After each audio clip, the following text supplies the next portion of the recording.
Hello and welcome everyone. In this chapter, we are going to see the demo for OSPF authentications.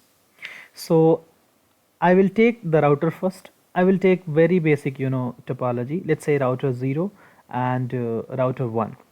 And I will connect this router 0s and router 1 with automatic cable. Ethernet cable will get connected here. See this LAN cable.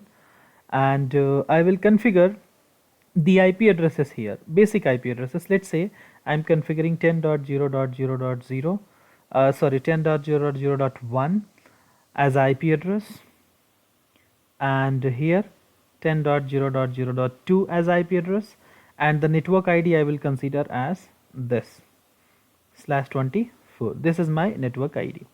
So this is my network ID between the routers, and this is basically the IP addresses which we are configuring on this router. Of course, we can go ahead and configure the OSPF as well. So let's do that. So I'll go to this router CLI and do the configuration here.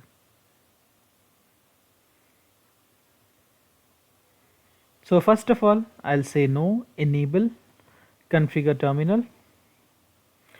I'll change, no change of host name. Interface fast Ethernet 0x0. I'll say no shutdown. IP address 10.0.0.1 and subnet mask, it has to be 255.255.255 because /24, correct? Hit enter, done, exit. After that, I will configure the OSPF as well right now. Router OSPF process ID, let's say process ID is 10, and then network and network ID is this, and wildcard mask is this since it is /24. So wildcard mask will be 00.0225, and then we have the area ID is 0. I am considering. That's it. This is what you need to configure. This is very basic configurations of OSPF. I'll go to this router and configure that as well. So this. So I'll say no, enable, configure terminal, and interface fast Ethernet 0x0, no shutdown, and IP address will be 2, and this is subnet mask, and then router OSPF process ID, let's say process ID is 10, and then network, and network ID is this, and area 0. This is done. This is how you can configure OSPF. Now let's do one thing. Show IP OSPF neighbor. Of course, there is a neighbor relationship is being established here. See that? Definitely they will form the neighbor relationship and they will exchange the update as well. See this? Yes. Good. Now let's move ahead and do the quick configurations on OSPF passwords as well. So if you remember, we have seen that already, that we can implement the OSPF authentication here. See. So first of all, I will go ahead and configure the OSPF basic authentication. For example, I will enable a password here, clear test password, clear test, and I will keep the password as, let's say, Cisco. Similarly, the same clear test password you need to configure here, and it has to be same Cisco.